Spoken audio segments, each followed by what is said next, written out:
Sniper episode number 2। एक sniper के ज़रूरी सामान में कंपास, दूरबीन, नाइट विजन साइट, नक्शा, चाकू, रस्सी, विंड मीटर, टॉर्च, लाइटर या माचिस और वायर कटर वगैरह की मौजूदगी नहायत ज़रूरी है। वापस जाते हुए मेरे जहन में अपने सीनियर की हदायत उजागर हुई जो उसने मिशन पर रवाना होने से पहले हमें दी थी। 28 या 29 जुलाई को इस इलाके में ब्रिगेडियर प्रकाश की आमद मतवक्की थी। इसने दीवार पर टंगे बड़े से नक्शे पर सब्ज रंग के लेजर पॉइंट की रोशनी में एक मखसूस जगह की निशानदही की। और ये वही बदबख्त है जिसके हुक्म से इस सरहदी पट्टी पर आए रोज गोलाबारी जारी रहती है। इसने मखसूस रास्ते की निशानदही के साथ नक्शे के साथ लटकी एक बड़ी सी तस्वीर पर लेजर पॉइंट की रोशनी डाली। वो तस्वीर ब्रिगेडियर प्रकाश की थी। हमारे सीनियर की गुफ्तगू जारी रही। सरहद के सुकून को तहबाला कर दिया है खबीस ने। गो इस बेमकसद गोलाबारी से सरहदी इलाकों के मजलूम शहरी ही बेसुकून रहते हैं,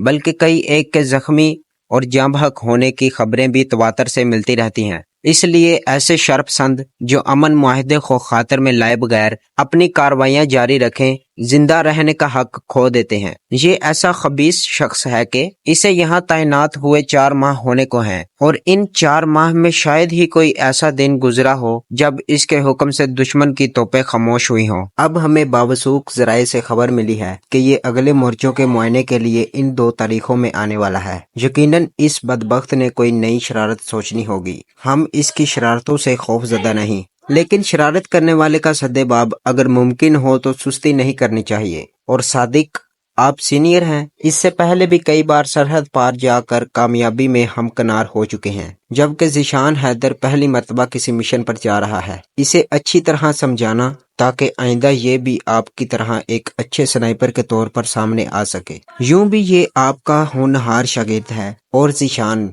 आप खुशकिस्मत हैं कि आप पहला मिशन अपने उस्ताद के ज़ेरे निगरानी पूरा करोगे।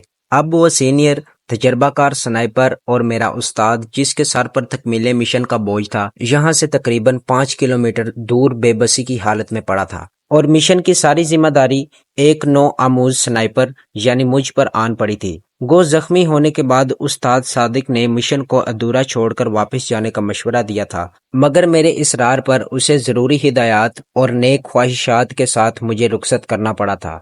वो 2 घंटे तक मुझे समझाता रहा था और हकीकत बात है मुझे सारी ट्रेनिंग से उस्ताद सादिक की आखिरी हदायत ज्यादा मौसर लगी थी, क्योंकि ये हदायत अमली जिंदगी के ऐन इब्तदा थी। दरख्त के करीब पहुंचकर मैं आगे निकलता चला गया। वो एक ऐसी जगह थी जहां कुदरती तौर पर 1-2 पत्थर उभरे हुए थे। इस तरह के इस रास्ते से गुजरने वाली गाड़ियों के लिए एक कुदरती स्पीड ब्रेकर सा बन गया था। इस जगह से 50-60 गज मुखालिफ सिमत में एक जगह मैंने IED यानी इम्प्रेसिव एक्सप्लोजिव डिवाइस 2 पत्थरों के दरमियान जमीन में इस तरह दबाई हुई थी कि दरख्त पर बैठकर इसे निशाना बना सकूं। और इसका मकसद हदफ को निशाना बनाने के बाद ब्रिगेडियर प्रकाश के मुहाफिजों को वक्ती तौर पर खौफजदा करना और उनकी तवज्जो को किसी और जानिब फेरना था। और हकीकत में हदफ को निशाना बनाने के बाद इस IED को हिट करना नामुमकिन नहीं तो बहुत ज्यादा मुश्किल जरूर था। और एक स्नाइपर की असल पहचान यही होती है कि इसे हमेशा अपने निशाने पर एतमाद होता है। आज 28 जुलाई का दिन गुजर गया था और कल ब्रिगेडियर प्रकाश की आमद यकीनी थी। मैंने देखभाल और खूब सोच समझकर दुश्मन की आमद की सिमत में बाएं जानिब एक दरख्त पर आरजी मचान बनाई थी। बाएं सिमत जगह चुनने में एक तो ये फायदा था कि ब्रिगेडियर प्रकाश ने ड्राइवर के साथ फ्रंट सीट पर बैठा होना था, इसलिए लामहल्ला इसने बाएं साइड पर होना था। दूसरा, मुझे फरार के लिए भी यही सिमत मतलूब थी। इस जानिब दरख्त भी कुछ ज्यादा थे। IED के ठीक लगा होने का इत्मीनान करके मैं वापस दरख्त के पास आया और मचान में लेट कर सो गया। खुद को रस्से से बांधना मुझे नहीं भूला था, वरना दूसरी सूरत में नीचे गिरकर मैं जख्मी या हलाक हो सकता था। सारे दिन की थकन और बेआरामी के बावजूद मैं रात को अच्छी तरह नहीं सो सका था। बार बार आंख खुल जाती। एक बार तो सीटी की आवाज सुनकर मैं बेसाख्ता चौंक पड़ा और उठकर बैठ गया और दोबारा सीटी बजने में मेरे होंठों पर मुस्कुराहट दौड़ गई, क्योंकि गुनूदगी भागते ही मैंने आवाज को पहचान लिया था। ये इस इलाके में मौजूद एक बड़े साइज के चूहे की आवाज थी, जो जिसामत में बिल्ली से भी बड़ा होता है। इसका मकामी नाम तरशून है। अपने बिल के दहाने पर खड़ा होकर जब ये जोरदार आवाज निकालता है तो बिल्कुल यूं महसूस होता है जैसे सीटी बजाई जा रही हो। صبح تڑکے اٹھ کر میں ضروریات فطرت سے ہم کلام ہوا اور پھر درخت پر چڑھ کر اونگنے لگا۔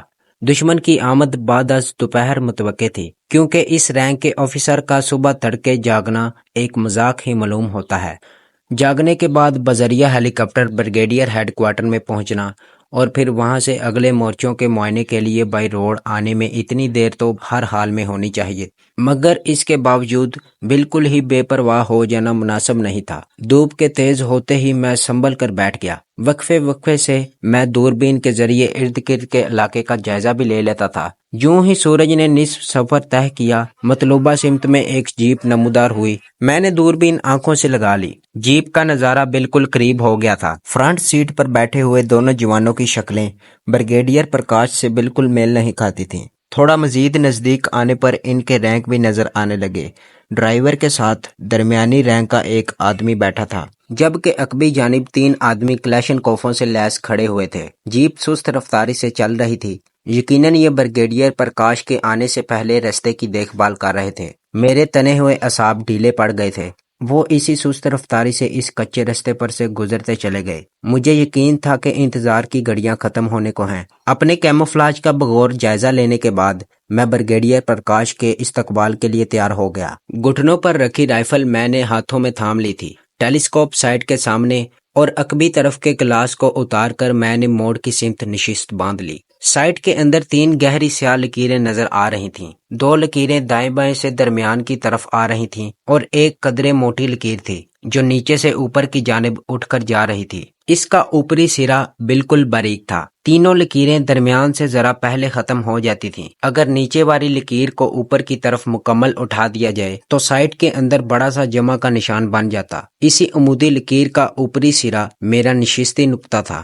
دشمن کی گشتی جیپ کو گزرے گھنٹہ گزرا ہوگا کہ ایک دم موڑ سے 3 گاڑیاں نمودار ہوئیں۔ 2 کھلی چھت کی جیپیں اور درمیان میں چھت والی ٹویوٹا جیپ تھی۔ درمیانی رفتار سے چلتے ہوئے تینوں گاڑیوں نے کلومیٹر بھر کا فاصلہ طے کیا تھا کہ اچانک مجھے ٹویوٹا جیپ کے شیشوں کا کالا رنگ نظر آیا۔ میرا دل بیٹھنے لگا۔ ہدف کو میں نے سائڈ سے نشانہ بنانا تھا اور کالے شیشوں کی وجہ سے ہدف کا نظر آنا ممکن نہیں تھا کہ میں سامنے سے جیپ کو نشانہ بناتا، مگر ایسی صورت میں ہدف کا فاصلہ مجھ سے بڑھ جاتا، جس کے باعث درست نشانہ لگانا ممکن نہیں تھا۔ اس رائفل سے 800 میٹر تک ہی درست نشانہ لگایا جا سکتا تھا۔ اگر 800 میٹر سے فاصلہ بڑھ جاتا پھر نشانے کی درستی یقینی نہیں تھی۔ میرے گمان میں بھی نہیں تھا کہ اس منحوس کی جیپ کالے شیشوں والی ہوگی۔ یوں بھی آرمی میں جیپوں کے کالے شیشے اس سے پہلے میری نظر میں نہیں گزرے تھے۔ ایک دم سے مجھے اپنا مشن ناکام ہوتا دکھائی دیا۔ میرے پاس سوچنے کے لیے 2-3 منٹ سے زیادہ وقت نہیں تھا۔ بریگیڈیئر پرکاش نے واپسی کے لیے دوسرا راستہ اختیار کرنا تھا جو یہاں سے 15-20 کلومیٹر دور تھا۔ بریگیڈیئر پرکاش سے پہلے وہاں تک پہنچنا میرے لیے ناممکن تھا۔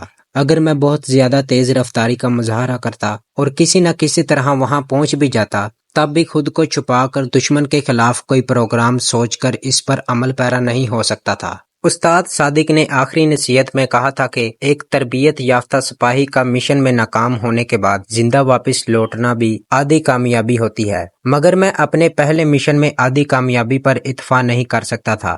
گاڑیوں کا فاصلہ ہر گزرتے سیکنڈ کم ہوتا جا رہا تھا۔ رائفل کی بیرل پر سلنسر فٹ تھا اور فائر ہوتے وقت صرف ہلکی سی ٹھک کی آواز آتی تھی جو فائر کی جگہ سے زیادہ چند گز دور سنی جا سکتی تھی، اور پھر فیصلہ کن لمحہ آن پہنچا۔ اگلی جیپ میرے سامنے سے گزری۔ بریگیڈیئر کی ٹویوٹا جیپ اس سے 20-25 گز پیچھے تھی۔ میں سیکنڈ بھر میں ایک نتیجے پر پہنچا اور نشست لیتے ہوئے ٹریگر دبا دیا۔